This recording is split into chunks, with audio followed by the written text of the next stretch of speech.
Good evening, gentlemen. Good evening, 4D. Good evening, brother Vivian. Good evening, 4G. Good evening, Bronze.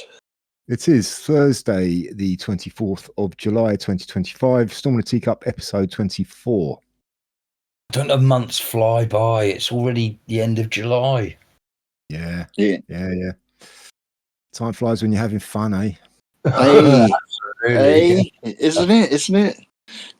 It's a touch of autumn in the air. I always think when the blackberries start ripening, that autumn's on the way, and the blackberries are ripening on the bushes. Yeah, So, maybe a bit early for autumn, but the weather has certainly turned. It's been really, really hot for the last few weeks, and where I am anyway today, it was a bit grim. Some rain, overcast, definitely cooler. Yeah, and very dull today. It's got a very wintry feel to it today, actually. yeah, definitely. Yeah. Or if not winter, a touch of autumn. I was. Sorry, yeah. Are you? I guess you're still waiting for summer to arrive in your part of the world, Viv, aren't you? No, it's been all right. Right. It's been all right. No, it's been all right over here. Yeah. Okay, good. What were you off for? Any just a day out or something? A day out. It's not far from here. It's a Right. short bus ride or a train ride if you want to get the train. Mm. I was going to go there for the sea, for the beach, eat fish and chips on the beach, have a pint of real ale in the pub, rummage around the charity shops. There's a couple of really good bookshops there as well. But it's not to be. I'll go some other time. It's no great loss, but because I got the day off, and because certain corporations like mine, they give you a day off called Mental Health Day. I was just going to ask you if it was for that. That's ironic. Yeah. Yeah, it's mental health. My mental health day. We get a day off. Not that they care about our mental health. Did you spend the day reflecting on your mental well-being? Did you? No, I didn't. A little bit. A bit, but no. It's just ironic because they don't really care about our mental health. Exactly.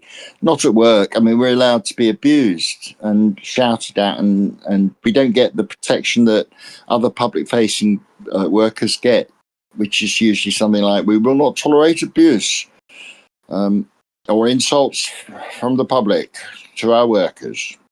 We don't get that. Yeah. We just have to listen to maniacs ranting.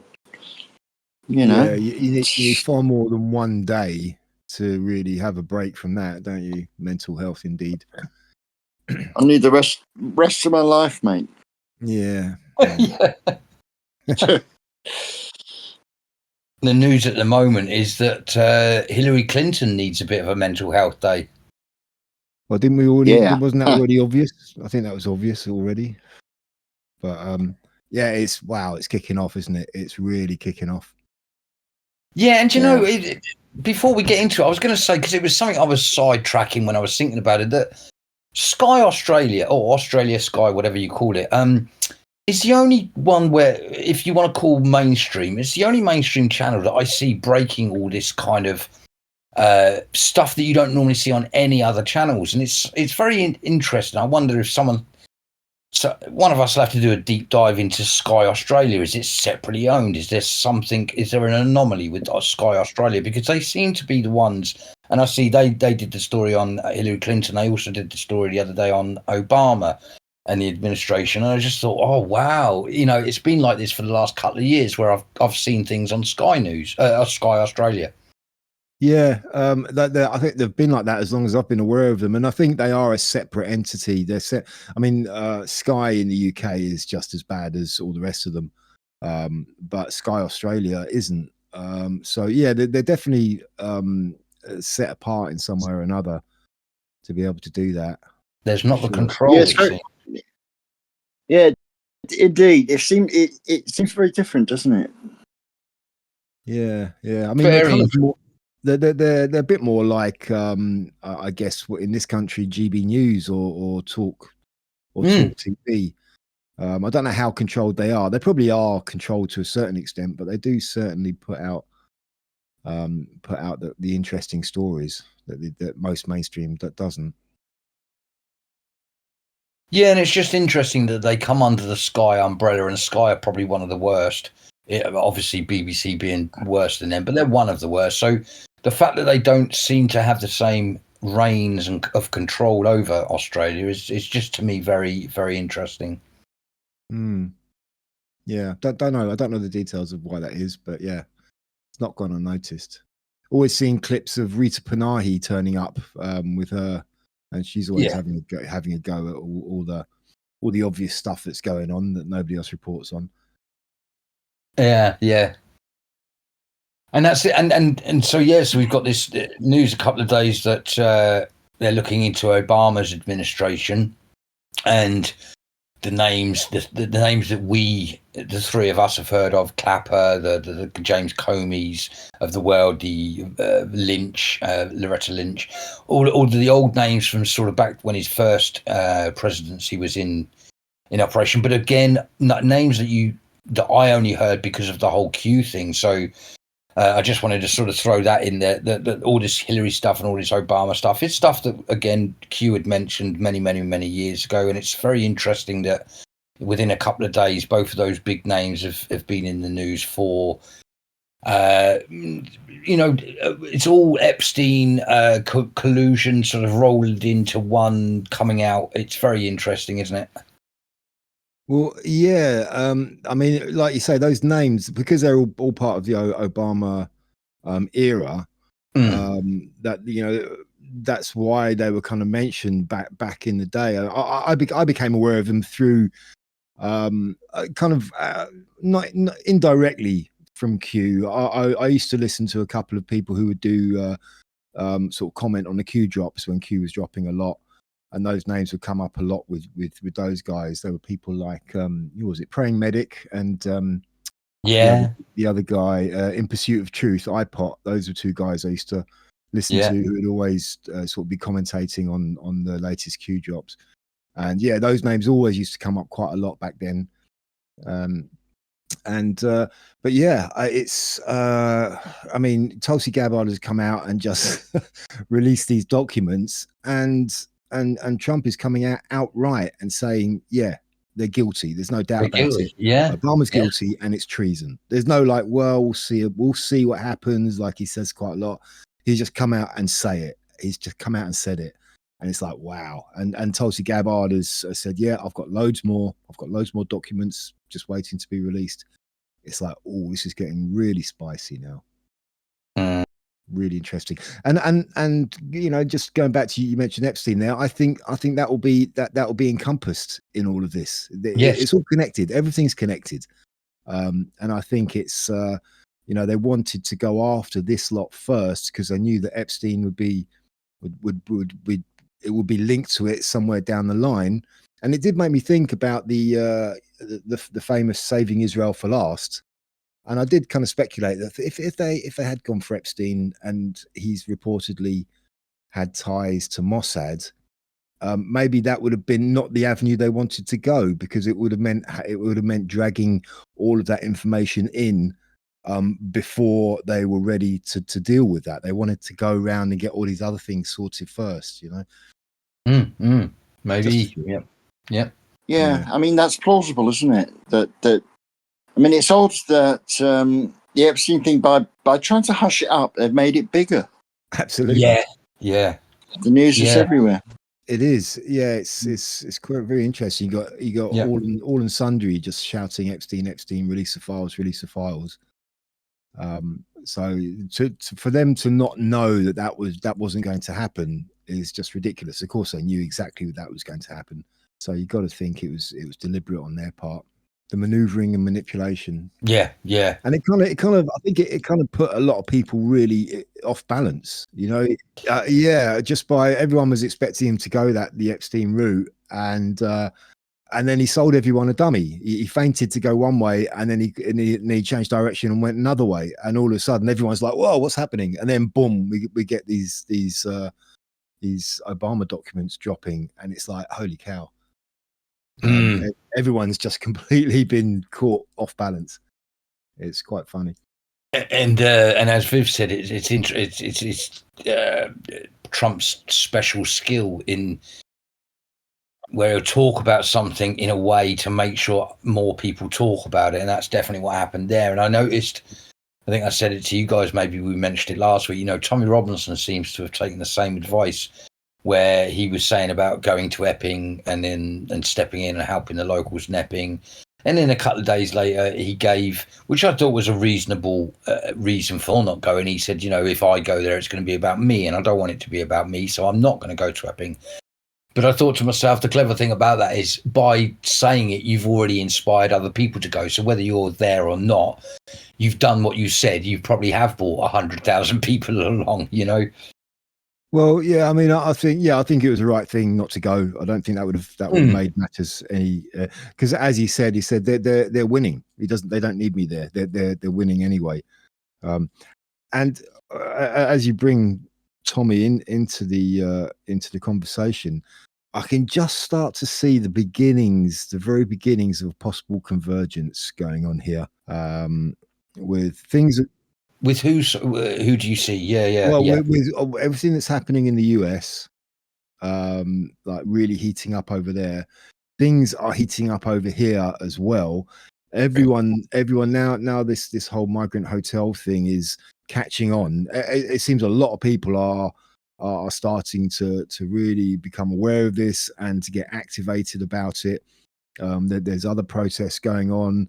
There was one in a place called Dis in South Norfolk. Yeah. There was rumours that the migrants that were in the hotel in Epping have been moved down to a posh hotel in Canary Wharf, and immediately protesters sprung up outside. I see Juicy TV's there at the moment, live streaming actually, right. And as a deja vu, Epping is live at the moment because it's still going on there as well. So yeah.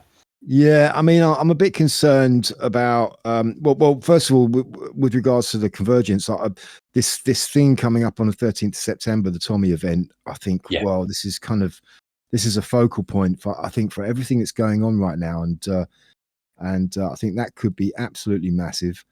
But when's Trump's state visit out of interest? Oh, I'm not sure. I think it's in August sometime. Okay. I think I don't quite know. For some reason, I suddenly thought, is that September as well? I don't know. Yeah, I don't know. I don't know for sure. No, it's okay. Yeah, to look that one up. But yeah, it's quite soon. It's in the next month or two. But yeah, I mean, the mainstream have been forced into reporting on the whole protesting about the migrant hotels. And it's, I mean, it's typical mainstream. I suppose I can't expect anything different. But whenever they report on it, they're obviously trying to put the emphasis on far right racists. And they always call them asylum seekers. And it's like, no, they're not asylum seekers. They're illegal. No, that's a specific term. Yes. Yeah. And it seems that the authorities have seem to they're desperately scrambling for damage limitation, and with Epping I think, okay, we've got to move them out, and we'll move them somewhere else. And it's a really shallow attempt to try and placate people, but it's not addressing the problem, because these people don't just need to be moved from one place to another place. They need to be removed out of the country because they're illegal. Just moving them, shifting them around is not going to solve anything. And it might even make it worse, because they're talking about not putting them up in hotels. But what if they don't do that? Where are they going to be put up? And they're just going to be moved, scattered out into residential places, which is going to just spread them all over the place. GB News did a thing about that today, saying that, and I can't remember the name of this town, where they've just stopped anyone being able to move into this new estate that they've built, and it's literally going to be for immigrants. So yes, it's already being reported about. Yeah, I mean, Starmer's even come out and spoken about that, about building new houses for these migrants. It's like, my God, you're so out of touch. You are so absolutely, yeah. You can't keep the UK population in houses and keep the house prices down. So how do you make us believe that you can do it with the extra 250,000 immigrants a month or whatever it is? Yeah, okay, it's not sustainable. It's something much more fundamental has to change. And I mean, just to add fuel to the fire, back to the Epping thing, when they had the counter protesters, the Antifa and the socialist workers and all of the refugee welcome lot, they came in and the police collected them from the station and bussed them in police vans, which was absolutely unbelievable.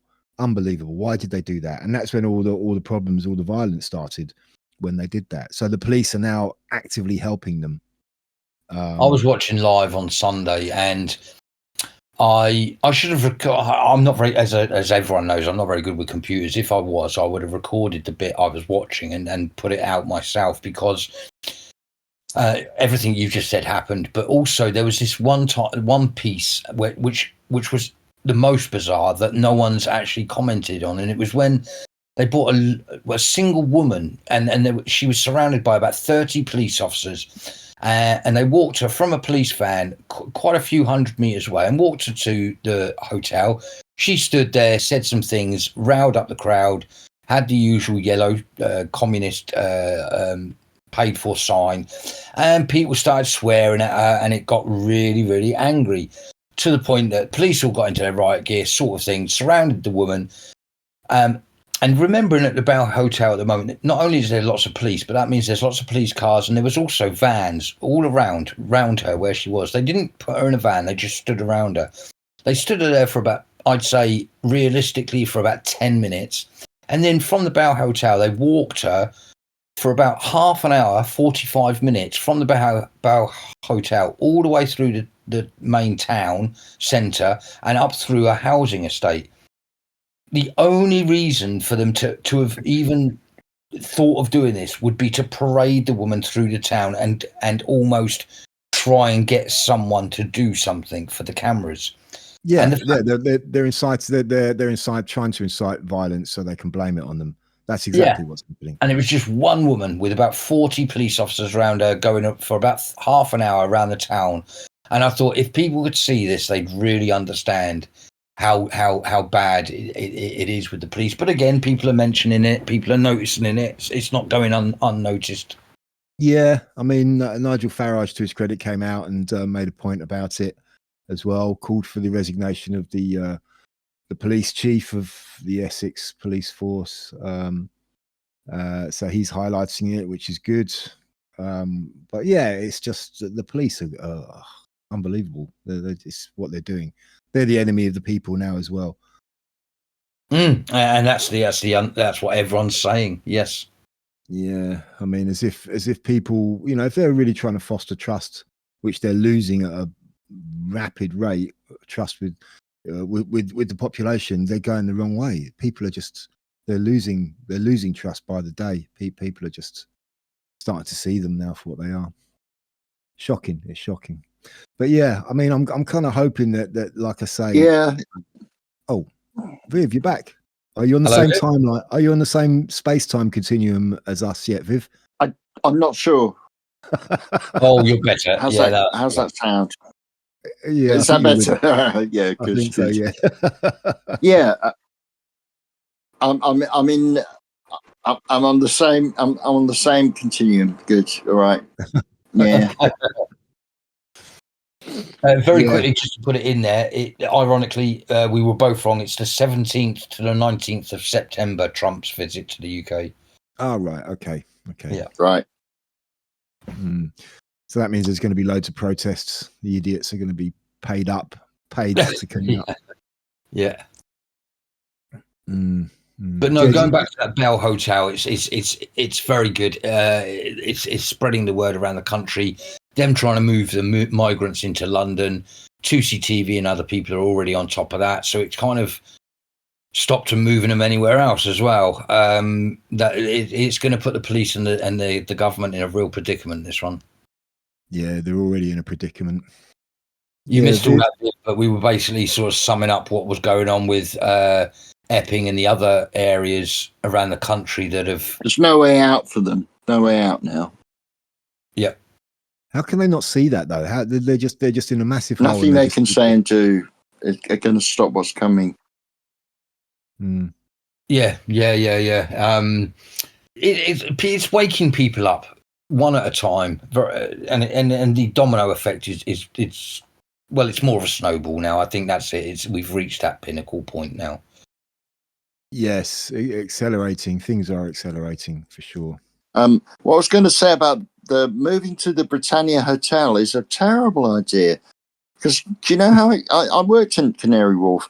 They're moving them there because it's not really a residential area, so they won't get the protest. But there's a protest already before they've even arrived, and the rooms there are really expensive. There's a swimming pool, there's amazing restaurants, and it's just going to wind people up further. You know, it shows something really important. They can do this for incomers, okay, who've come here illegally. No one's illegal. All right, I heard you, but they can't do it for British homeless. Yeah, of all races, of all colours, of all stripes, who are sleeping on the streets. They can't do that. No. Yeah, I mean, actually, you say it's not residential, and I know Canary Wharf is a massive business section, but there are quite a lot of residents around there. I mean, it's right on the top of the Isle of Dogs, and Isle of Dogs is mostly residential, but still, there's a lot of quite expensive apartment complexes just around, not far from the Britannia Hotel. And except they're just a different type. They're just a different type of resident. That's all.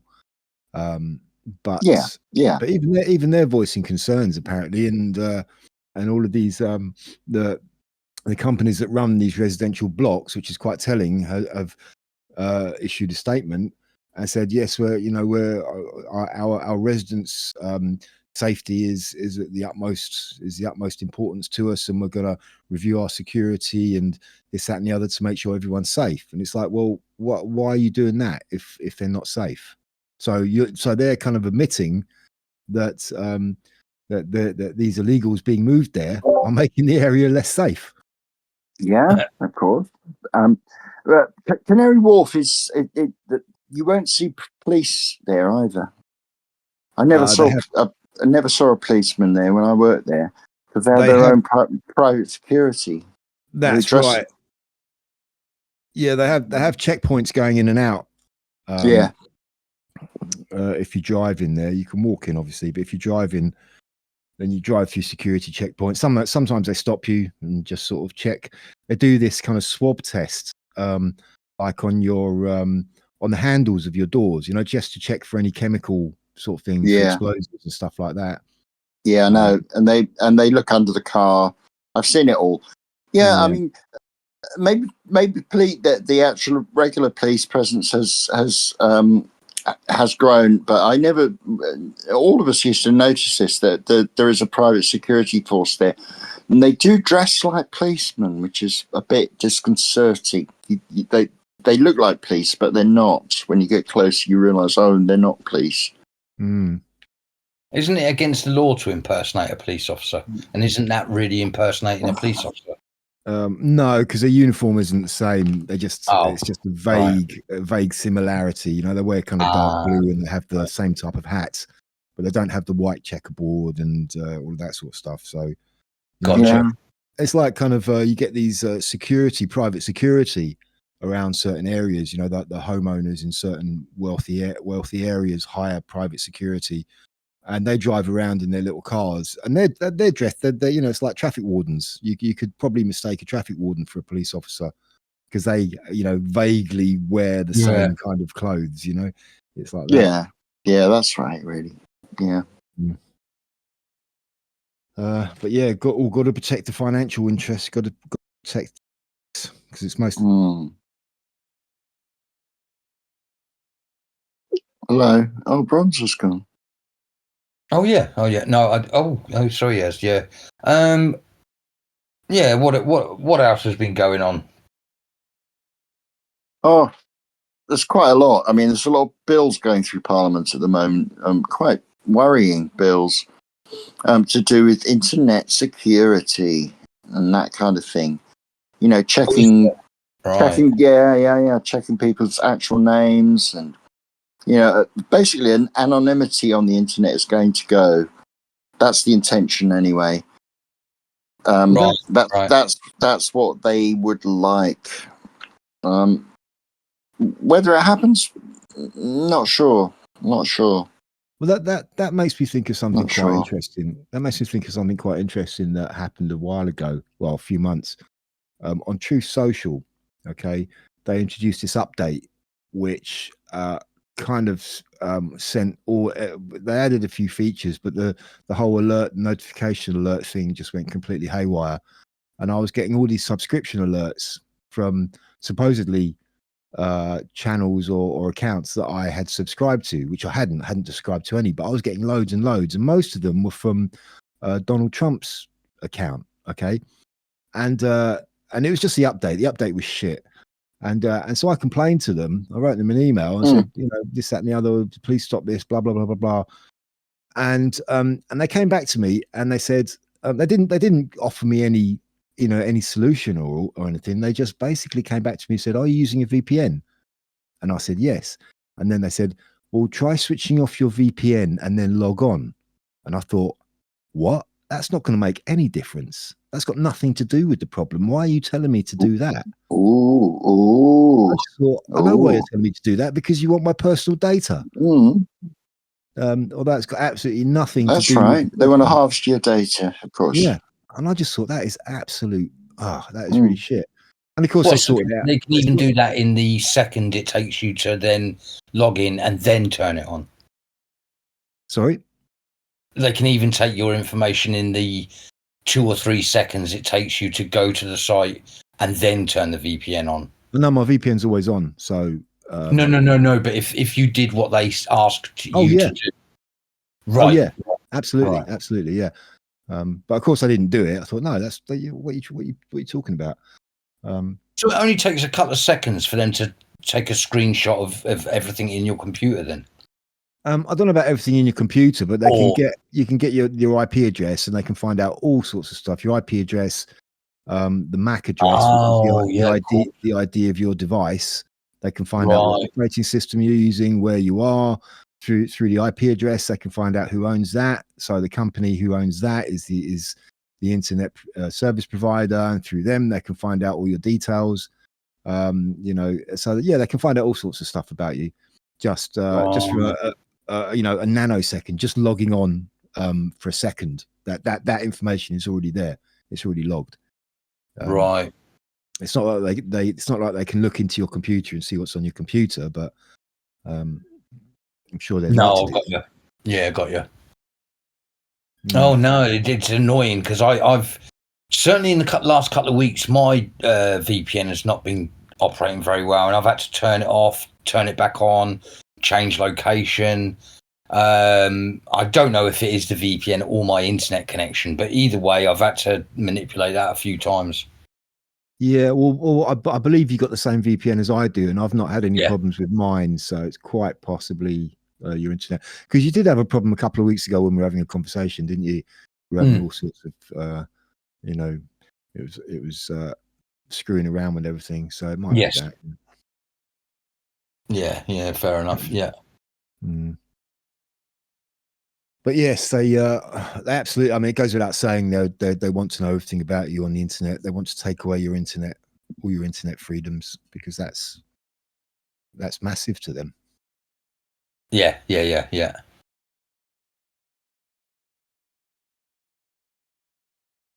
So we've got some bills going through to take our internet security away. We've got a lot. Yeah, that's what they want. Yep. Yeah, and we've got a lot of towns and cities sort of on the verge of breaking down at the moment. Well, talking of bills, there's also this WHO health thing that a lot of countries are signing up to, pandemic treaty, which the US has denied, which has it said we're not going to sign up to that, which is good. But of course, you just know that the UK is going to sign up to it, which essentially means it gives just gives away our national sovereignty. Sovereignty. I can't even say that. Sovereignty.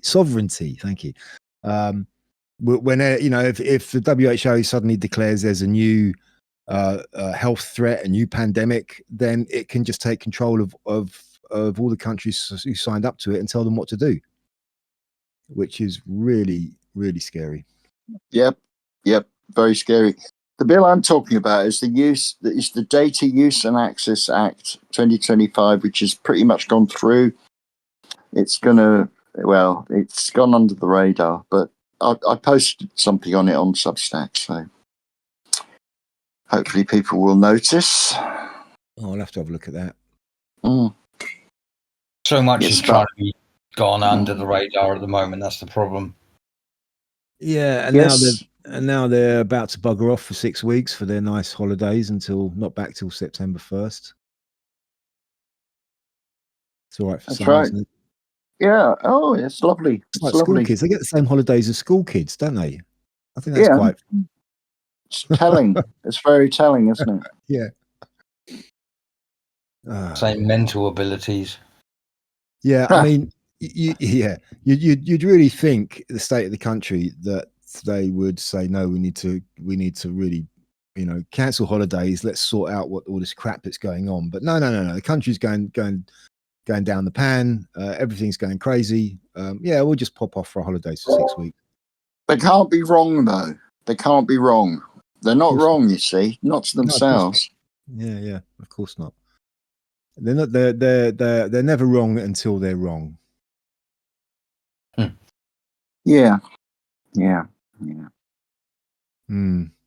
Anyway, should we let's move on to something else, shall we? I think we've kind of talked about the whole Epstein thing and the Epping migrant thing we've been talking about that for a few weeks now, haven't we? So, anybody got anything else? We have indeed. We have. I'll throw a curveball in there. I'd sent you to. I think I put it on here.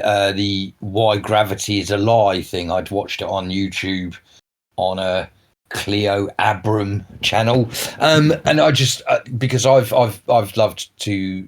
That's another conspiracy theory that I loved to get into. But I've always, from my engineering days and learning Bernoulli's theory and the theory of flight, and having to look at gravity in a little bit, it never made sense to me. And even the speed of light makes no sense to me. It's the only thing that has no acceleration, but a set speed, which blows my mind. And that's getting deep into maths. But anyway, why gravity is a lie, and the idea that gravity isn't really a force. Whether we've been lied to or they didn't realise it, let's just leave it at that. But what do you think about that? Yeah. Did you see that, Viv? I haven't seen it yet. I looked at it and I was thinking, I'll have to watch that. I haven't watched it yet. Yeah. Yeah, it's quite interesting. But yes, it's it's basically this woman who goes up in that 0G plane, which does these maneuvers, which creates zero gravity, the effect of zero gravity. And she was going up in it, and she was just talking about it, and it was interesting. I mean, I mean, gravity is a lie, because that I think that title is quite correct, because I think we were all brought up to believe, we were told and believed that gravity is a force which is created by the mass of an object, which attracts other objects towards it, and that is gravity. It's created by the mass of an object, and that was based in kind of classical Newtonian physics. But then at the beginning of the 20th century, and we had all the new physics come along with the likes of Einstein, and they kind of sort of turned that on its head, and they were looking for another explanation for gravity, because they realized it didn't fit in with everything else, the fact that gravity was a force. And they still don't know what gravity is. They still don't know. They're still looking to try and define what gravity is, what it is, which keeps us to the surface of this plane or this planet or whatever you want to call it. Well, I did my engineering training in 1992 to about 1994. And so in the 90s, I was taught that gravity is 9.81 meters per second squared. And it has to be 9.81 meters per second squared, because I've done the maths using gravity as a force, which I had to do in a lot of the science and the maths that I was doing.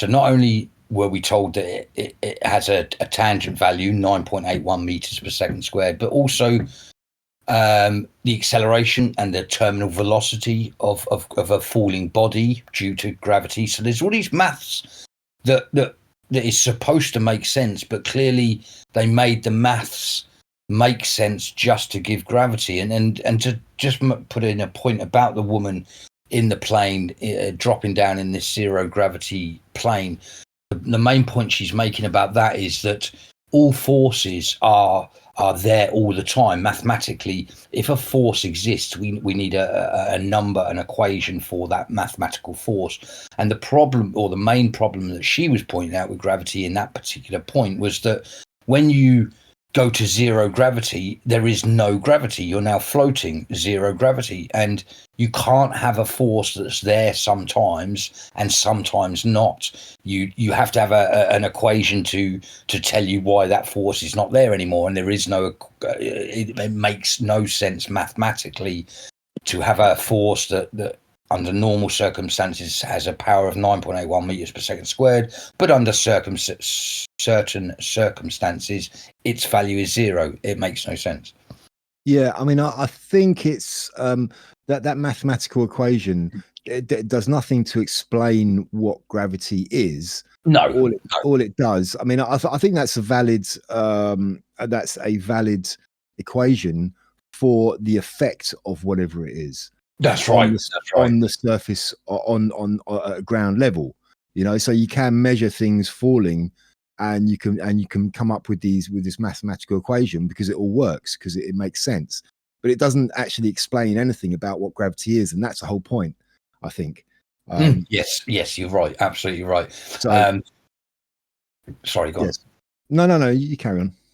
Because I was going to say we've even had that the proof of gravity, which was I believe it was a cannonball and a small ball that was dropped off of, I believe, I don't know, the Eiffel Tower or whatever, and they both hit the ground at the same time.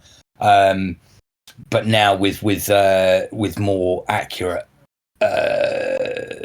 timing devices, we've realised they don't actually hit the ground at the same time, but it still doesn't work the maths of gravity and terminal velocity. So certainly it's as if they just made that or put it there just to make the maths work. Yeah. Well, yeah, I mean, I think it's a case of classical physics versus the new modern quantum mechanical physics, because it works in the everyday world. It seems to make sense and it seems to be accurate. But once you look deeper and deeper and deeper and deeper into it, which is what they're doing these days, they find out that those rules don't apply anymore. And because the differences that may exist when they measure it in the everyday world are so minute, they're insignificant, but there is a difference. I mean, one thought which has kind of bugged me about gravity and the whole globe Earth thing. I mean, we've kind of talked amongst ourselves about flat Earth. None of us are flat Earthers here, but we do have I think we all have unanswered questions about the whole accepted model.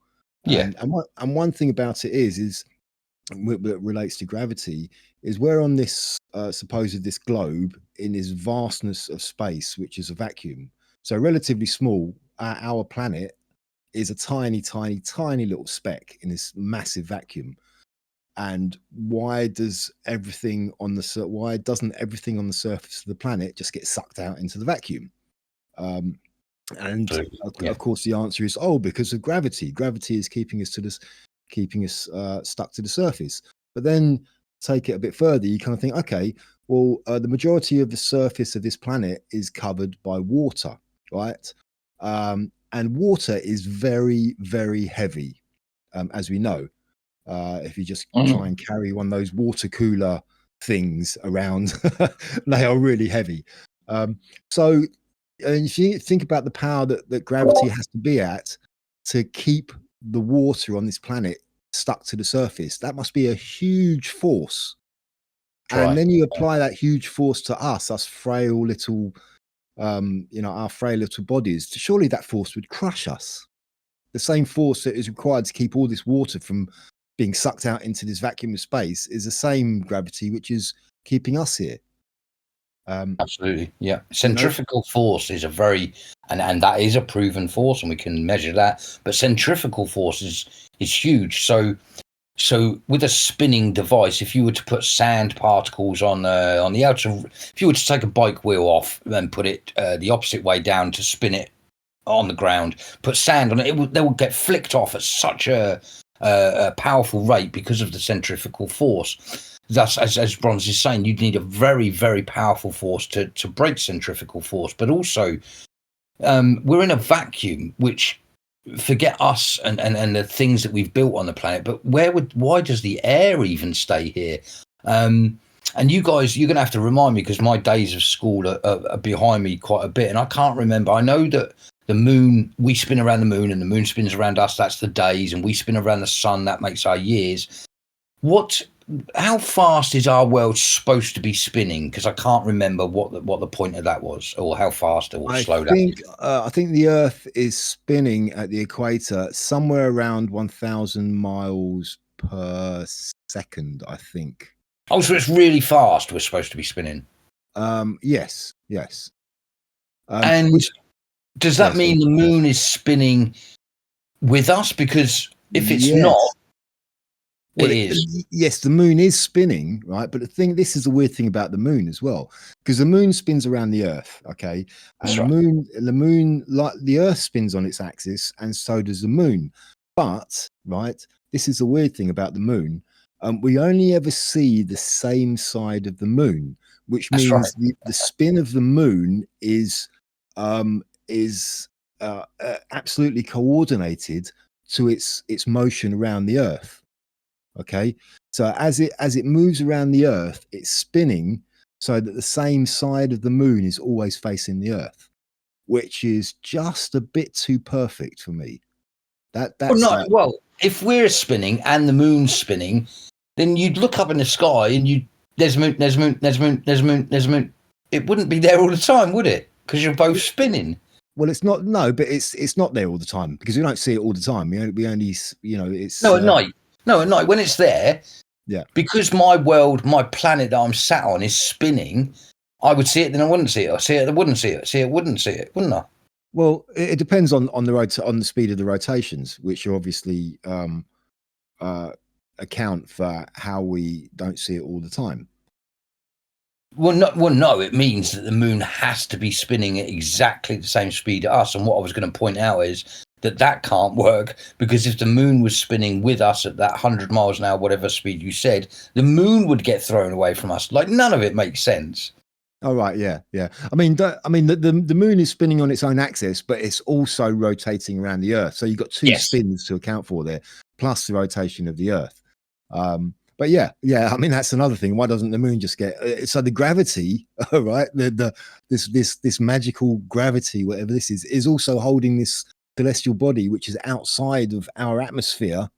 That's holding this huge thing. I mean, the moon as a satellite is huge compared to when you look at satellites of other planets. It's unusually large. Yeah. So that the moon has its. Go on. Sorry. Yes, I mean, so the moon has its own mass, which supposedly, once again, this magical gravity, the moon affects what's on the Earth as well. So so they say the moon controls the tides, and if you think about it, our bodies are mostly water, at least 75%. 75%, yeah. So if the moon exerts its power over these massive oceans, we are mostly water, so it's going to have some effect on us as well. But yes, it doesn't make sense. It just doesn't make sense. And don't forget that within our universe, that gravitational pull starts at the sun that everything revolves around, and goes as far out to the outside of our universe. It's a very, and obviously they say it gets weaker the further it goes out, and that's why Pluto takes ages and ages to go around. But no, it's just because it's further away and there's a circular So the circle is big. But either way, yeah, this gravitational force that starts at the sun and ends at the end of our own universe is very strange, isn't it? Yeah, our solar system. Yeah, not Solar system. Sorry. Well, no. Solar. Oh, yeah. Hang on. Galaxy. Solar Yeah, the system. universe is everything. The universe is I'm absolutely sorry. Did I everything. say universe? Definitely not that. Then yes. Sorry. What's? Hang on, because I am taking myself back to school here. What's a galaxy and a universe? A galaxy is lots of universes, or is it the other way around? The other way around. Yeah. Yeah. So cheers. we have our solar system, which is the sun and our planets. That's the solar system, our solar system. Of course. And that is one of many, many, many thousands of millions of solar systems within the galaxy, which is the Milky Way. And then there's many, many, many, many galaxies which create the universe, apparently. Yeah. So each of those suns have their own gravitational force, and each of those galaxies are floating in their own gravitational force. But it's very it certainly needs more clever mathematicians to look at it than me.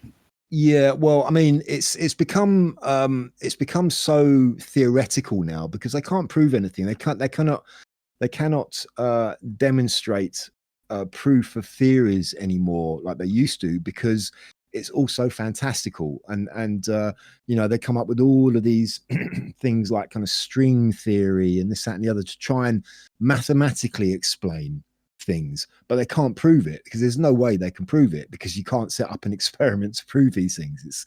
It's not possible for us to do that. But yes, it's become very it's just all theoretical now. It's all just math. It's all maths now, theoretical maths. And they're still trying to find, and this is what it's all about. It's just a matter of they're looking for this grand theory of everything, this grand unified theory that connects all of these. Like there were supposedly 4 forces. There was a weak force, a strong force, the electromagnetic, and the gravitational force. But they could never quite make the gravitational fit as a force with the other 3, and that's where the problem arose from.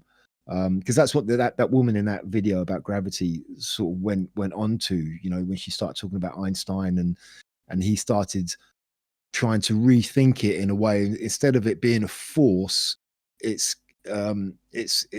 goes into the realms of what he called space-time, where objects actually distort the fabric of space-time. He kind of combined space and time together into this one thing.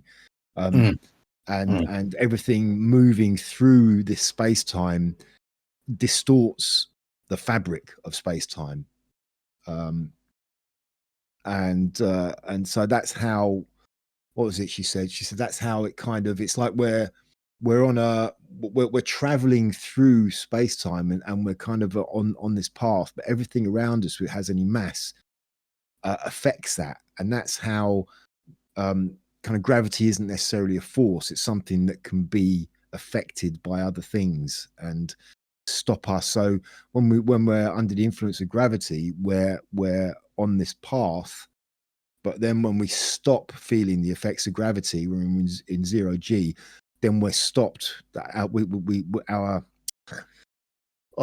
It's like our movement along that path has been interrupted. The problem is that this is a problem. The concept of it is not something that our brains are designed to really grasp particularly easily, because it's not something you can sit with a chalk and a ruler and work out. You need specialist tools. You need specialist training. That's how they've dumbed us down. I think, I'd say probably most of it is all lies anyway, because we can't really work it out. We don't have the ability to ourselves. Yeah, I mean, we live in a 3-dimensional spatial world, and we think in that way as well.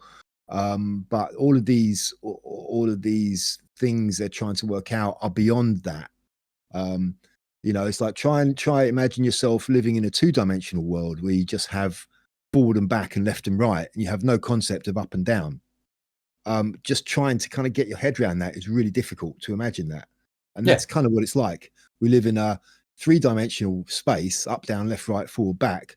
But if somebody says to you, there's a 4th dimension, it's like, how can you imagine that? You can't imagine that. It's like your brain just balks. It just stops. It's like, no, I just can't do that. Yeah, yeah. Thing, you know. So yeah, it's very, very, very interesting, fascinating. But It yeah, is. so we have It is. definitely. And go on, Sorry. go on. I was just going to say we've definitely been lied to about gravity because nobody knows what it is. So how can they be telling us what it is? Because they don't even know. All these people trying to work it out, they still don't know what it is. That's it. And the fact that all these new sciences, like you say, are very strange new sciences that don't really make any sense. They all sprang from the idea, as you've rightly pointed out, that trying to work out what gravity was and thus the theory of everything, or whatever you want to call it. But yeah, the unified I always theory. say, if you envision space not as a vacuum but as water, and us as a bubble in that water, suddenly it all makes sense. The air wouldn't get sucked out because there's a force pressing us in, keeping the air in. And if that small, and if there's a rock in that bubble, i.e. the planet Earth, and it's suspended somehow in the center of that bubble because the forces of water are pressing equally all around at the same time, that suddenly makes a lot more sense. And then spacesuits needed for deep sea diving seem to be exactly the same as the suits that go in space. It makes me think, do they already know that it's water? Well, they must do if they've been to space. And are they? I know that sounds bizarre, but I think is space water and not a vacuum? Oh, yeah, I know what you're getting at. It does seem like there is it depends on assuming so many things that Yeah. it depends on assuming that beyond our atmosphere is a vacuum. It depends on that. But if that is the case, then like you say, there has to be something, some kind of force or barrier there, which is preventing everything from just flying out into that vacuum. Maybe it isn't a vacuum. Maybe, like you say, it is something like water. And then, of course, you talk about the moon. It's like, well, hold on a minute. So there's a barrier which stops the moon from flying out into space, but there's also a barrier that stops it crashing into Earth. So it's like, wow. Yeah, it's crazy. What do you think, brother Viv? I think things changed when physics became quantum physics, and as you rightly said, it became mathematical. We sort of understood essentially old school physics, but now we've got quantum physics. Quantum means very, very small, very, very small.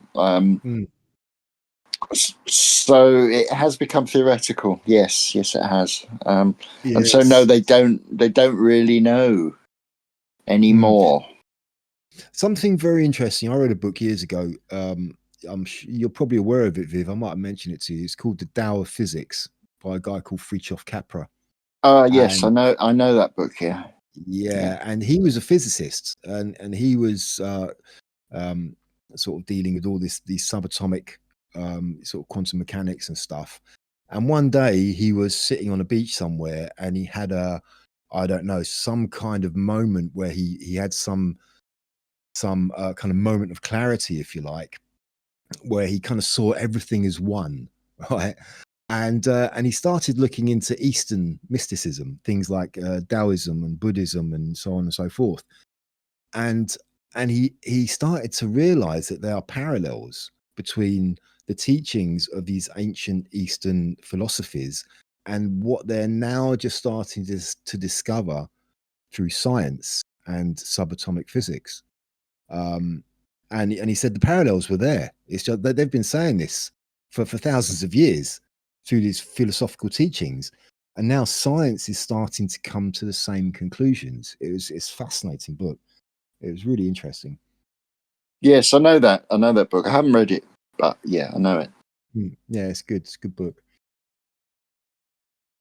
It's also interesting that when you get to very, very small, and you get to each individual cell, each with a nucleus, each with a proton and electron, and I see the universe, or see our planets around the sun, very similar to to protons and electrons on a very, very small level. So on another route, we could just be single cells of something else. The planet is the proton, and the moon is the electron. I don't know, but the way they spin is almost electrical in its perfection. Well, yeah, I mean, I'd even expand that and say, rather than just our planets and solar system, our entire universe may just be a single cell in another universe. It could even be like that, you know, as above, so below, as they say. Yeah. Like, it reminds me of fractal geometry. You know, if you've seen that, I'm sure, where things just keep spiraling inwards and inwards and inwards and inwards. Oh yes, yeah, in that infinite pattern. Yes, yeah. Patterns are another great thing, you know. When you look at the way the planets spin around each other, and then you go to the way leaves are made, and the whole was it Leonardo that did the picture of how everything has this infinite spiral to it, and it's a perfect that mathematical perfect circle of everything that sort of spins into infinity the smaller you go. Yeah, seems a similar kind of idea. That guy Leonardo da Vinci, what a bloody genius he was. I mean, yeah, he was incredible. He lived at a time when, funny time when people said everyone was ignorant. Yeah.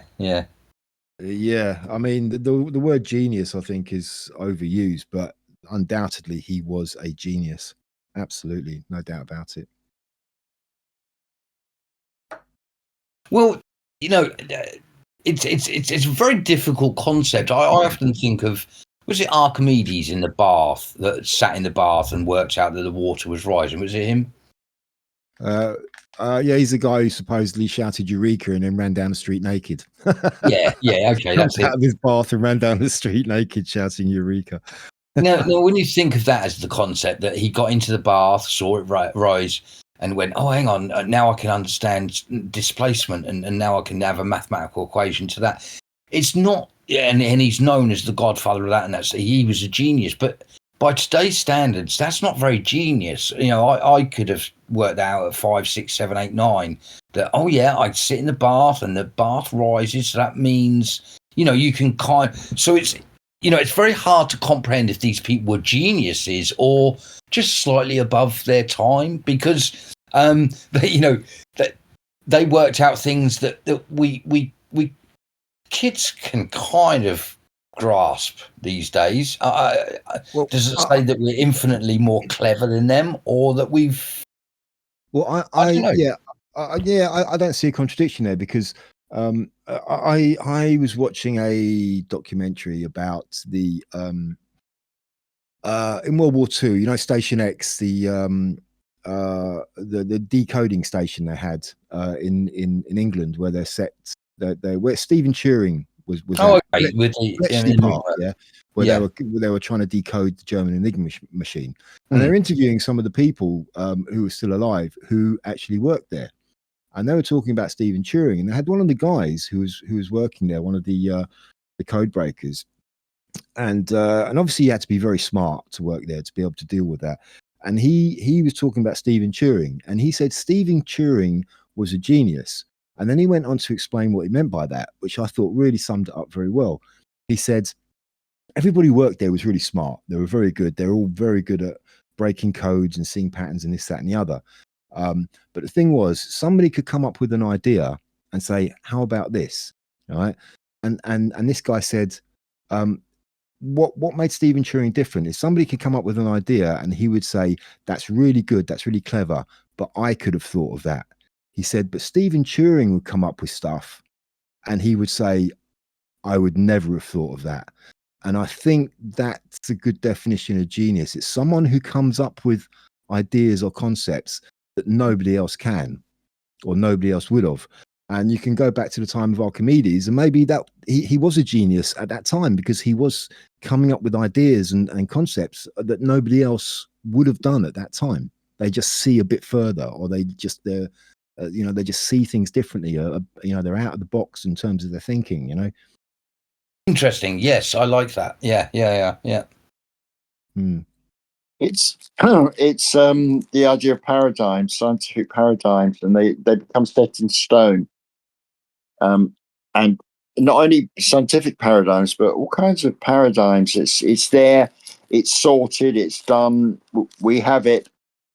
But then someone comes along and like maybe Einstein or lots of people, Newton, and they say, no, it doesn't work like this. It's this.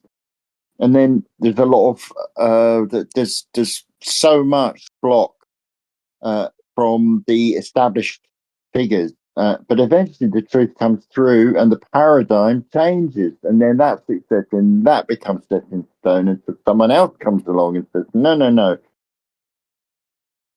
this is how it works. And so it goes on. And we're in that funny moment, I think. You know, that the old ideas are breaking down, but the new haven't been born yet or haven't been accepted. Yeah, no, I think that's a good point, Viv. I mean, every advancement is standing on the shoulders of what's come before. Isn't it? So it's like as our knowledge increases, it's all based on what has been established already. So going back to the Archimedes thing, 4D, it's like, well, you know, he established something that other people built on. So now when we get to this day and age, you kind of look at what he discovered, which was an amazing discovery at the time. But to us, it's kind of like, oh yeah, I could have sussed that out as a kid. But the thing is, you know, if you'd have been a kid back then, you probably wouldn't have done. But now, because that's all been established and built upon as time's gone on, it now seems kind of just a simple thing. Yeah. And also, like the three of us, we just spoke about gravity. We could have had a conversation. I could edit this, put this online, and someone else listens to what we said and goes, oh, hang on, I've worked it out. He goes to TV and is known as a genius. Was he a genius, or did he just go a little bit further than we three spoke about? It's not. It doesn't have to be that someone was so out there that they were the one true thing. As you just said, on the backs of many, it could just be that it was just one aspect of the conversation that was missing, that the other, as we call them, a genius, says, oh, hang on, they didn't look at that bit. I've looked at this bit. Now I'm the genius. But actually, you just did 10% of the work. Yeah, I suppose you have to, like, but yeah, I mean, it all depends on, like I said, whether somebody almost or equally or almost as clever as that person would have been able to come up with the same thing. That's the point. Yeah, and you have to be interested in the subject as well. You know, most people would have just got in the bath and not given a damn about that. But someone got in the bath and said, that's really weird. The water's just splashed out. Now I need to know why the water is splashed out. Yeah. You got to have a certain mind, a certain type of mind, I think, to think of things in a certain way, for sure. Yeah, and I often say there's no such thing as stupidity. It's more ignorance. When I think if you're interested in lots of things, you're going to become intelligent just by the fact that you're interested in lots of things. If you're only interested in electricity and you become an electrician and a damn good electrician, but actually quite dumb to the rest of the world, that to me is what stupidity is. It's not the ability to not learn. It's the ability to not be interested in something.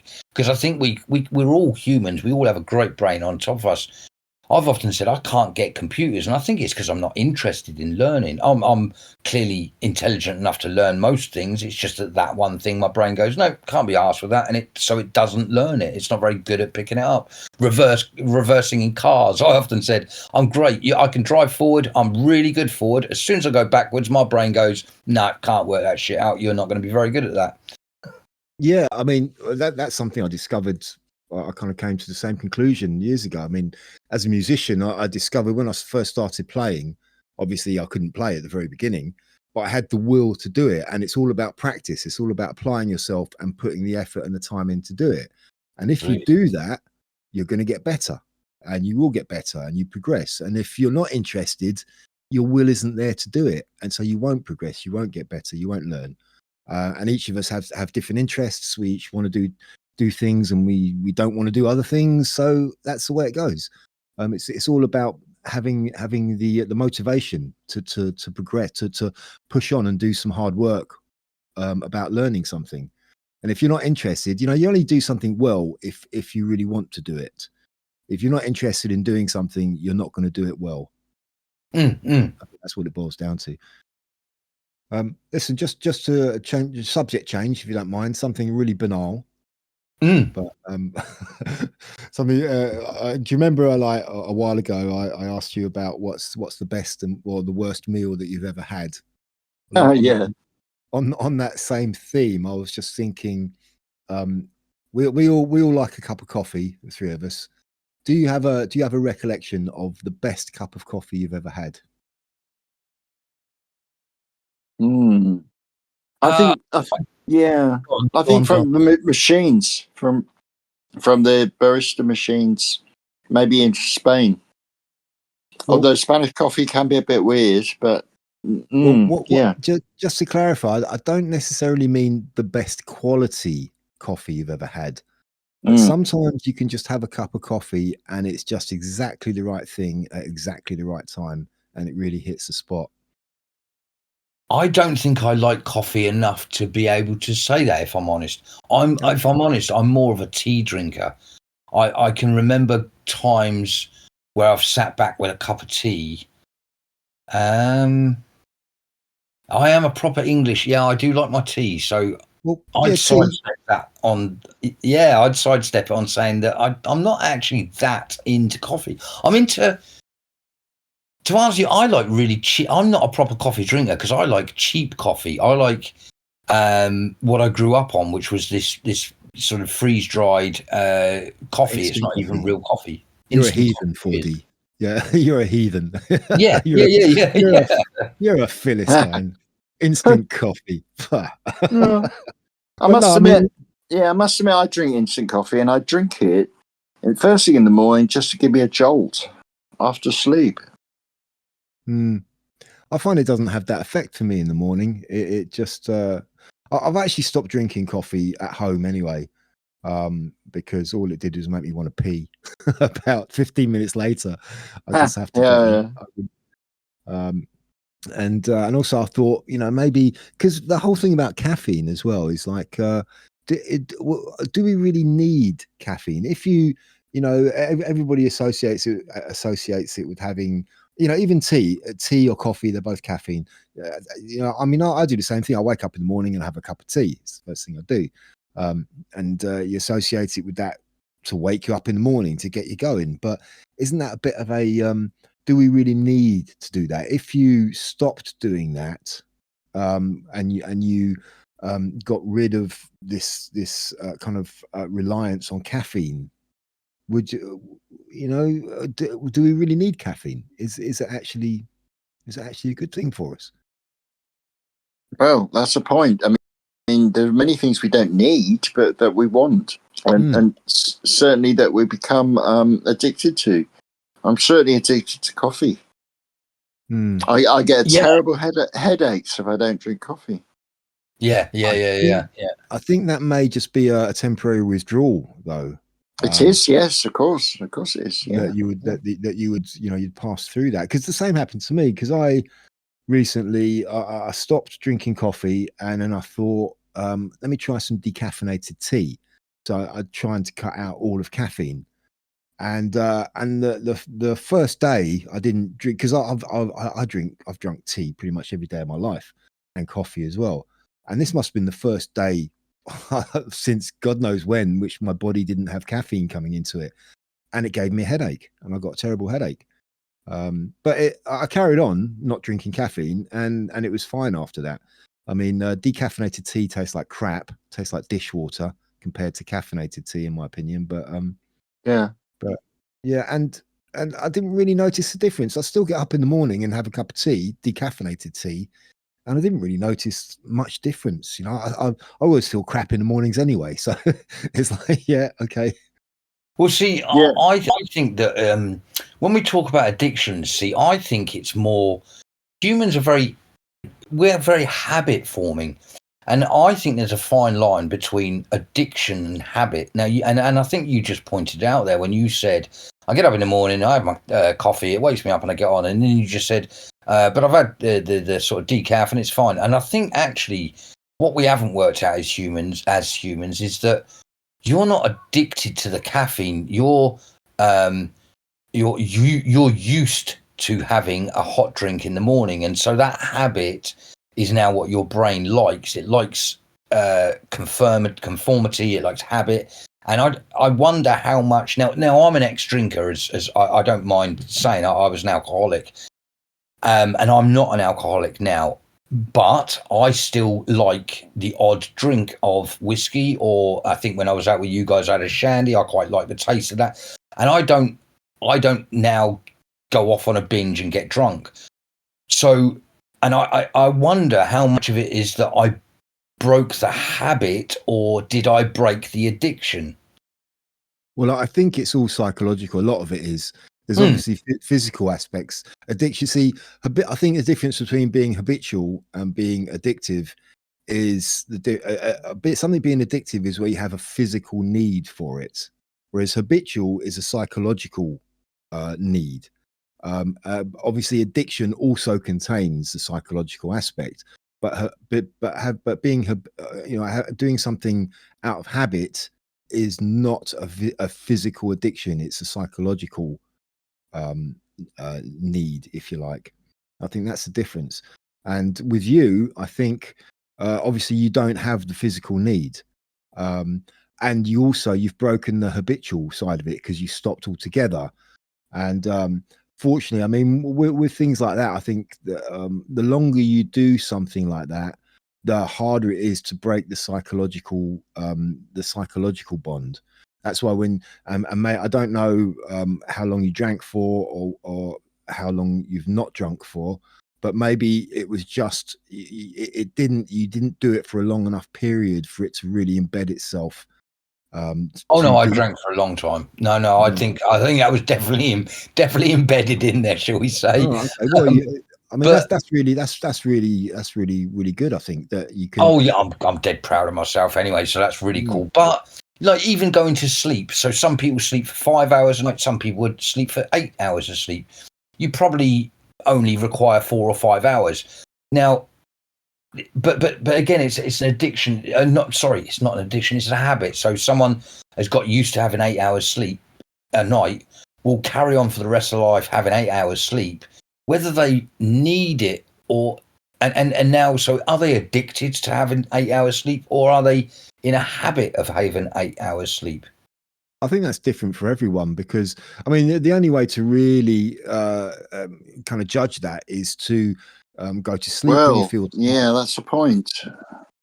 Oh, I think Viv's a bit behind again. But yeah, the only way to judge that is to either go to sleep when you feel tired. I'm here. Yeah, you're a bit behind, Viv.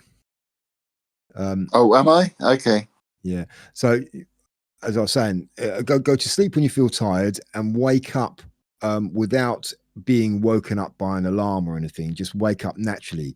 And I think if you do that, and you do that as a matter of course, then eventually that's just going to be what you need.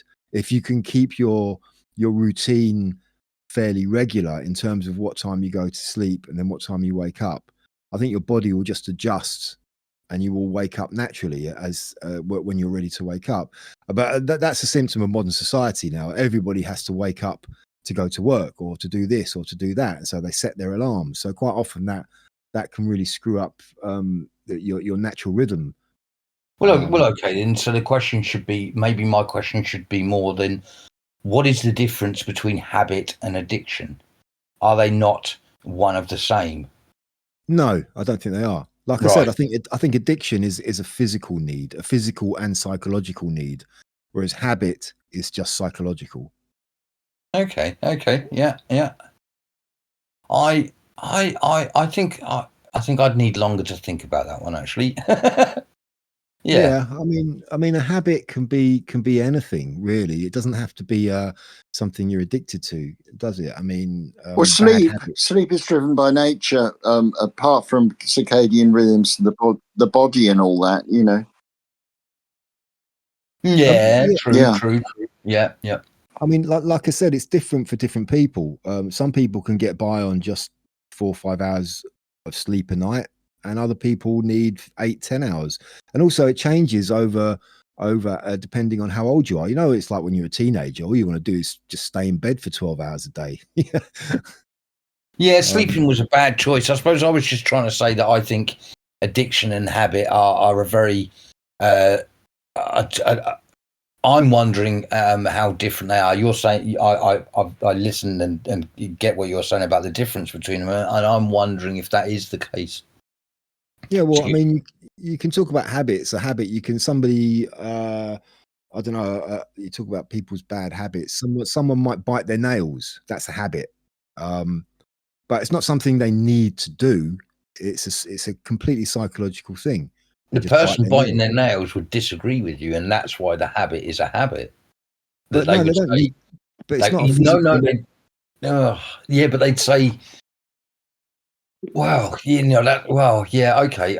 Like it's difficult because why are they still biting their nails then? Because it's psychological. It's a psychological condition. It's not a physical need. They don't need to. There's no physical. You know, they're not craving biting their nails. They just do it without thinking. They do it habitually. But you're saying caffeine is different. You're saying that that's not that they actually need that. Otherwise, they have a headache. Well, I think I think there is a minor addiction to caffeine. It's not a particularly strong one, but I think there is a physical aspect to it. But it's really quite small, I think, and it's easy to get over. It's easy for your body to adjust. But like you say, it's the habit of waking up every morning, you know, turning the kettle on, making your, you know, boiling the water, whatever, making your hot drink. It's just a routine you get into, isn't it? It is. Yeah, it is. It's a routine. Yeah, go on, Viv. Well, consider that that things, you know, consider the social and various economic changes. People used to go to bed before we had electric lighting. They'd go to bed. They might stay up a bit, but basically, when the sun sets, it's time to go to bed. When it rises, it's time to wake up. Especially if you're working in the fields. But that's all changed now. It's become unnatural in that sense. Clocks were only introduced to make sure workers went to the factories. You didn't need clocks before the Industrial Revolution. So, you know, you'd just wake up. The sun would come in through the window. You'd wake up, yawn. You didn't have tea or coffee. You would probably drink beer because the water was not. Yeah, really. Most people drank beer. Yeah. A mild beer, but you know, still a bit of alcohol. Even children. What a wonderful world!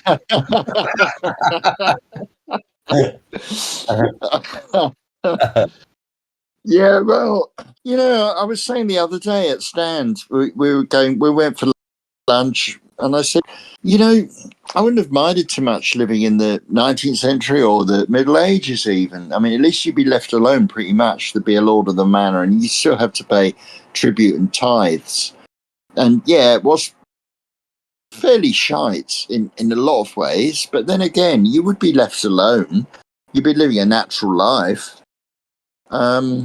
So, you know, all this stuff about habit, but what did we do before coffee? Well, don't know. What do you do to wake yourself up? You'd have a shower. Well, you wouldn't have a shower even. You'd just go to the water pump or wherever you got your water, to the stream or the lake, and just splash a load of cold water in the middle of winter even. Yeah. Breaking the ice. Or even just getting active, doing some, you know, getting out and going and doing some physical activity. That would wake you up, wouldn't it? That would get the blood flowing, blood pumping. Yeah. That's right. Exactly. So the whole coffee thing in a way is a substitute for all the things we used to do to get us alert in the morning. It's again a kind of, I don't know if you've seen the film Wall-E or Wall-E. Anyway, it's a film set in the future, and people are really big. They've turned into really big people, so big that they go around in wheelchairs. It's kind of funny wheelchairs, and continually eating, and who knows? Technology, time, imports, new things. It changes a society. So coffee is a huge thing now. It never used to be in Britain. As you say rightly, 4G people used to drink tea. Still do. And as you say, Viv, we only came up with the concept of a timepiece because of going to work. When you sit and think about it, it's quite hard to understand a world without watches and times. And it would be just like, oh, do you want to come over today, Viv? Yeah, come over sometime midday. Because without watches and specific times, nothing would be done to the stressful level of every second that it's done now. Exactly. Yeah. I've conducted experiments for years. I didn't wear a watch, and I could tell the time pretty accurately. I think people could, because by the position of the sun and the sky. If the sun's in the middle of the sky, that's noon, and then it starts to go down, and it's afternoon. I mean, people didn't need a watch. We're working in the fields. They'd know it was lunchtime. Someone would bring out ale and bread and cheese or whatever, and people would have lunch. They didn't need a watch. Nobody had a watch. Well, I think that was probably part instinctual, because we were much more in touch with nature, for a start. So it's just an instinctive thing. But also in terms of when it's time for lunch, it's time for lunch because you start to get hungry. These days we live in a world of snacks and junk food and this, that, and the other, and everybody's just snacking on this, that, and the other, and it's completely ruining our natural system of appetite. Whereas back in the old days, they'd probably wake up, maybe have something first thing in the morning, breakfast, go out to work, and they would just know instinctively. Their body would tell them when it's time for lunch. And they'd have lunch, and then they go back to work, come home, have dinner. And that was it. And it was a set routine. And they weren't sort of snacking on crap in between meals, were they? Back in those days, because those things didn't exist, did they? There was no concept of grazing like a cow in the field does. It was 3 solid meals a day, basically. And plus, the food was high quality food. It was natural. It was natural food. It didn't have all the crap that's in food these days, which also probably has an effect on us that we don't really fully understand as well. It's addictive. It makes you want more. It's like why do pubs serve salty snacks and crisps and nuts? It's because it makes you drink more. Yeah. So I mean, salt, even salts. Even just travelling around as much as we do. Back in the day, if you were born in Portsmouth, you would probably die in Portsmouth. Thus meant every day of every one of your years was spent under the same sun in the same-ish position. You would instinctively, you'd learn where you'd just look up in the sky and you'd almost know what time it was. Absolutely. I find I don't know where the sun is. Sometimes I can't remember if it comes up in the east or the west, and that's because I've been all over the bloody world. I've never been somewhere long enough to get used to where the sun is in the sky at a particular time of day. Yeah. And what with geoengineering, we don't even see the sun half the time. True. Well, even before geoengineering, this was, the weather in this country was never the best, especially in the winter. So I mean, you can always count on cloud cover. A lot of the time. So even in the old days, it's not really necessarily about knowing where the sun was, because they wouldn't always be able to see it. So I'm sure it's something internal, something much more internal, like an internal. It's called circadian rhythm. Exactly. The circadian rhythm. Yeah. Well, time's pushing on, guys. So maybe we should get on to the final act. Yes, actually, look at the time. It always, my word, it always flies by.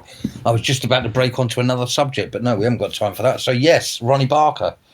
Well, no, are you not going to choose a new mascot, 4D? It's your turn to choose a new one. Oh, damn. That was the point. I thought we were going to talk about him, and I was going to say who it was going to be this week. Damn. Okay. Yeah, I had thought about it, though, so it doesn't matter. And I was, we're going to stick with people that have passed of British comedy, and I'm trying to fill time because I've forgotten the name of that person that I had in my head, which was, I tell you what, carry on talking about Ronnie Barker. Give me 2 seconds. Let me just think about this. Give us some clues. We might be able to guess.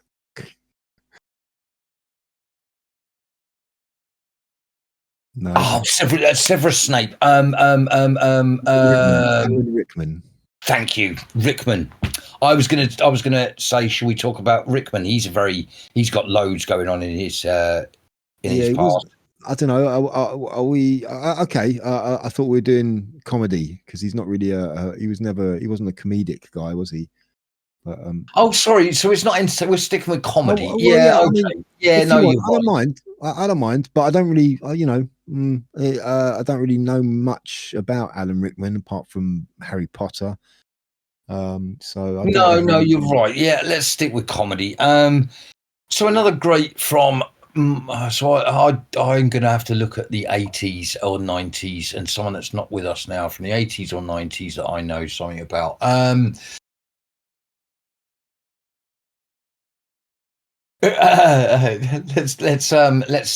me think about this. That's terrible. I didn't. Well, I'll tell you what. I mean, if you can't think of anyone, just leave it till next week, and maybe we can just have a put a bookend on Ronnie Barker if you like.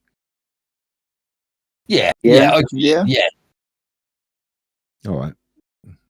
Yeah, go on then, because I'm still now stuck in my head thinking about comedians from the 80s or 90s. But no.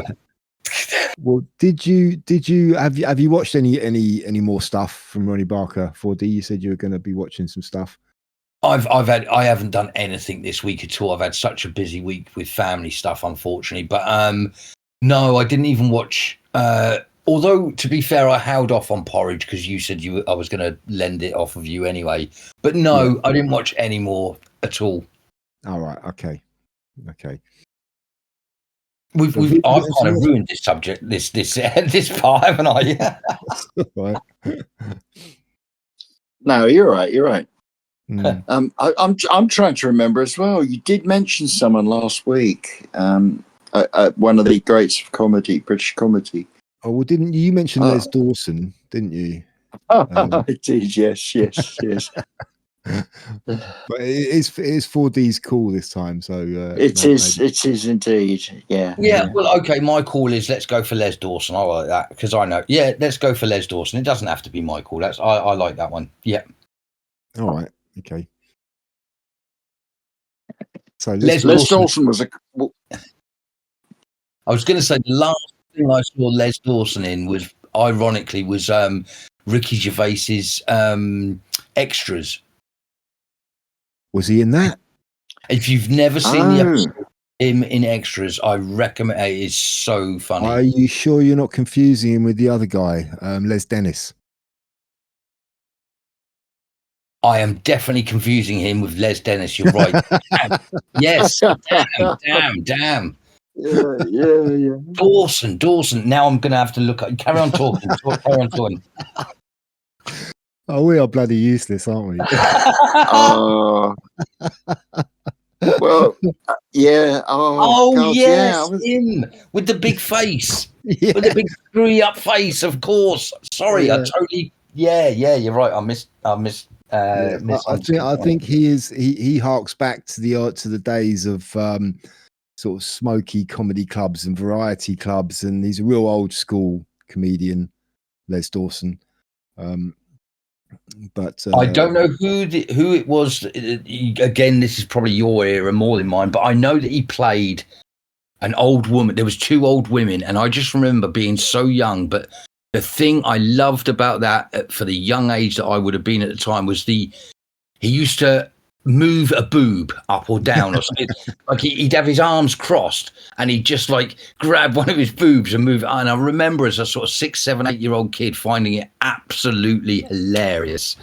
Yeah, that was Les Dorson and Les Dennis, and they used to do a kind of Les Dennis used to do like a sort of a Oh, it was parody. actually them too, was it? Yeah, and Les Dennis used to do a parody of one of the women on the soap opera Coronation Street. That's right. Oh God, it's flashing back to me now. Yes. Yeah. Oh, I don't really know. That's it. Yeah. Is it That's right. Ela Sharples or what? I don't know. I never watched Coronation Street, so. But yeah. But yeah, Les Dorson also he also played the piano as well. He did a bit of musical stuff. Brilliant, absolutely brilliant. He'd start playing. He was very good at on the piano. But he'd start playing, and then it would just go really badly wrong. With the notes would be all over the place, and he'd look over deadpan at the audience and carry on. That's right. Yeah, he'd just get a laugh from just the way he looked at the audience. He'd just stop and look, wouldn't he? And that was funny enough. That's right. He had the look. Yeah. The piano playing was really good to start with, and then suddenly it would start to go awry, and he'd be hitting wrong notes, and yeah. It's actually very difficult to play if you can play an instrument such as the piano. And you're quite good at it. It's actually probably more difficult to play it badly than it is to play it well. So that's a talent in itself. Being able to play well and then deliberately play badly. Yeah, definitely. Yeah, Dorson came from the variety show background, didn't he? He could do a lot. Yeah, as so many of them did back in that era, actually. Yeah, many. He was very prominent during the 70s. He used to be on TV quite a lot, if I remember. He wasn't a particular favorite of mine, but he was very prolific. He was always here or there, doing stuff. Had his own show or just appearing on other shows and this, that, and the other. Yeah, absolutely. He was another one. Mm. All around, came from working men's clubs. Yeah, he didn't have a catchphrase though, did he? Did he ever have a catchphrase? I don't remember him having a catchphrase. No, I don't think so. But his thing was that piano skit he used to do. That was one of the main things. He was very, very deadpan. Yeah, I think he used to do a lot of mother-in-law jokes, didn't he? Yeah, definitely. Yeah. Was there not a catchphrase to do with grapes with him? Crush it like grapes or something? No. Oh yeah. No, was that him? No, I thought that was Julian Clary. That's the other one. Oh, I could crush a grape. Oh no, that's Les Dennis. Was that not him? Oh, no, that's Les Dennis. Oh, blimey! I really have those two. How mad! Right. Interesting. You need to sort out your leses. yeah. And he died all the way back in 90. Where did I just see it? 93. That's God, it's a generation ago. Yeah, a long time ago. But he was very well regarded, I think, amongst the comedy world, amongst his peers. He was well respected. Yeah. Oh yeah. Yeah, well, they were all. That's his job, wasn't it? It's like it's not easy to be a comedian. I think people think, oh yeah, just get up, tell jokes. There's a lot more to it. A lot more to it than that. Absolutely. It's a tough one. You got to have the soul of a comedian. I think, not just the not just the outward appearance. It's a bit of soul in there, really. Very interestingly, certainly with the soul thing, I'm just reading here that apparently he was very much into poetry, but from a working class background, it wasn't a good thing for a man to be into poetry. So he kept that secret and went into comedy. That's interesting that he was very much into poetry. Yeah. There you go. It's funny how so many of these comedians we talk about, they've got this background, haven't they? Quite a sensitive sort of background. More a backstory. Yeah, it's quite surprising because he was definitely much more cultured than his outward persona gave off. He didn't come across as a particularly cultured person, but he obviously was. Clearly, definitely. I do remember though that he was a bit of an alkie, and he smoked a hell of a lot. Don't know if that contributed to his death, but Yeah, yeah. he wasn't the thinnest of guys, was he? So No. He was one of the, I don't know if he's going to be the only person, but he had 2 appearances on This Is Your Life. Now, that would seem to be very strange. Yeah, apparently he had one, and then in 1971, and then 21 years later, he had another opportunity to do This Is Your Life. So he had 2 lives. Wow. Well, I mean, that says a lot about him, really, because 1971, he was obviously thought of as a person worthy of doing that show for him. And then whatever it was, 20 odd years later, they kind of thought, do another one. Maybe they didn't think he was going to last another 21 years in comedy, so they sort of got it in then, and then 21 years later, they said, bloody hell, he's still going, let's do another one. Yeah. How interesting, yeah. Did you ever used to watch This Is Your Life? Sometimes. I did. Yeah. I think my parents used to have it on, and so as kids, we'd be forced to watch whatever they were watching, but I do remember some of them, yeah. Yeah. I always found it quite boring myself. I was going to say, as a kid, I thought it was the most boring thing I could ever be forced to watch. It was just some old guy or some old woman telling us who their friends were, and I was like, this is crap. Yeah. How TV programming has moved on, eh? And we've got your cleaner from 20 years ago. It's Bob. All right, Bob. Oh, yeah, he was my cleaner 20 years. Oh, come and sit down, Bob. And I just thought, oh, yeah, lovely. Yeah, that's right. I'm looking at Les Dorson. He wrote novels as well, you know. Ah, what sort of novel?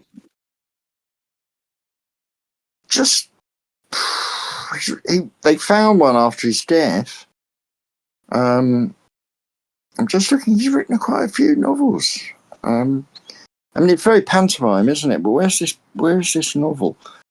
He was a pianist. He was a pianist in a brothel as well. There you go. Oh my God, amazing! Apparently, he wrote in his autobiography how one of his first jobs was a pianist in a brothel.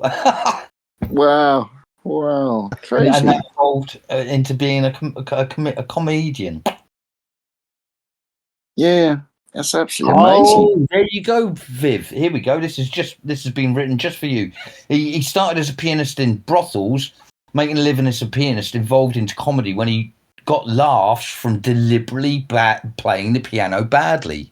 There we go. So in the brothels, they found that funny, and he thought, all right, I've got a thing here, and went off and did that, and then did it into his comedy sketches. Yeah. That's so funny. The backstories of people. It's absolutely amazing. Yeah, absolutely amazing. The legacy. Funny. You mentioned there with pantomime. Yes. He may well have been the sort of guy who did pantomime in his later years. You can really see him being a widow twanky, can't you? Or totally. Yeah, I mean, again, another one who dressed as a woman. Yeah, there's nothing new under the sun. No, you know. No. And as I say, even as a small child, I remember that, and I remember finding it very, very funny. I don't know. No, I think I was old enough to know who, let's not get it wrong, Les Dorson was. No, Les Dennis. Fucking hell. No, Dorson. I was wrong. Les Dorson. So I knew it was a man, but in my young, even back then in the 80s, saw it as normal. I wasn't grossed out, wasn't stranged out by it. It was quite a normal thing, but I found it funny, and I didn't have an aversion to it. Our eyes were finally opened all the way back then, youngsters. I'm just looking at some Les Dorson jokes here. There's loads of mother-in-law jokes. Yeah. Another one for who was the other one? Who was the EastEnders guy that was the mother-in-law jokes? Same sort of time. Mike Reed. Not Mike Reed. I'm terrible with names. That's always been my problem, actually. Doesn't matter. Anyway, yeah, so the mother-in-law jokes. Give us one of his mother-in-law jokes. All right. My mother-in-law fell down a wishing well. I was amazed. I never knew they worked. Yeah. This one. I saw 6 men kicking and punching the mother-in-law. My neighbour said, "Are you going to help?" I said, "No, 6 should be enough." Yeah. I knew that was I just see he also wrote one of his books that he wrote is called the Amy Plunkett Letters. Hitler was my mother-in-law. Oh, right, yeah. Yeah, my mother-in-law has the come round. mother-in-law joke. That's quite an English thing, really, as well, isn't it? I don't know. I think, I don't know. I think Americans. I think a few American comedians used to do that. I think that's a universal one. Mother-in-law, isn't it? True. Everyone dislikes their mother-in-law. Yeah. My mother-in-law has come round to our house at Christmas 7 years running. This year we're having a change. We're going to let her in. Yeah, run. Oh, it's very his style of humor is very lugubrious, sort of. Ooh. Yeah, this one. I said to the chemist, "Can I have some sleeping pills for the wife?" He said, "Why?" I said, "She keeps waking up." Yeah. Yeah, the wife's run off with the bloke next door. I do miss him. Oh God. Oh yeah, it's a rich vein here. But mainly, certainly from my point of view, I only really know him as the woman adjusting her breast and the guy on the piano. So what other things? What other things did he do, guys? I don't know. I don't really know. It's pretty much just kind of stand up, just standing in front of the mic and telling jokes. Oh, okay. So he was more of a stand-up comedian, right? Yeah, I think so. I do think so. I think it's working class men's clubs in the north. The usual things, sort of risque jokes. Blankety blank. Blankety blank. Oh, yeah. He did, didn't he? Yeah. Geez. The lowest common denominator of game shows. That was awful. That was. That's where they would say something like, "Oh, and he looked at my blank, and they did to my blank," and you'd have to fill it in. Yeah, that's right. Yeah, that's the one. Yeah, I think that was originally. Who did that originally? That was Terry Wogan, wasn't it? And then he went, and then they got in Les Dorson to do it. Yeah. Yeah, it was a terrible show, but it brought in the money, no doubt. I guess so. Yeah, it's placated the masses, didn't it? It zombified the masses. Yeah. That's still back in the day when we only had 3 or maybe 4 channels, so we didn't have much choice. Yeah. Oh well, it's gone 10. Oh my God. Yeah, I got to get up. Got to get up tomorrow.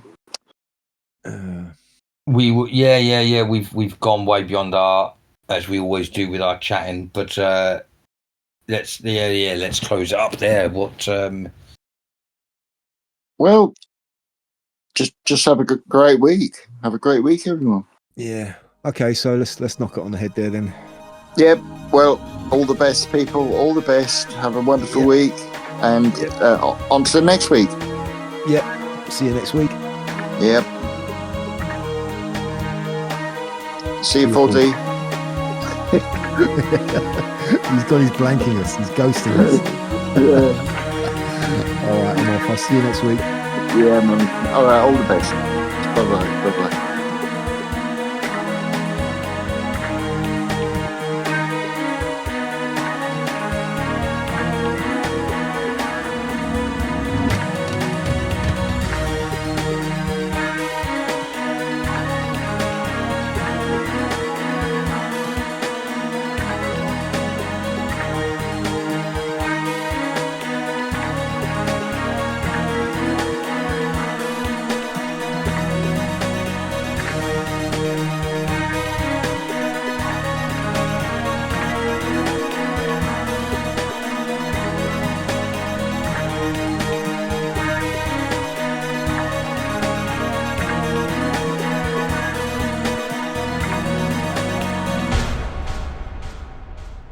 Did you know that Coldplay hasn't released a new song in years?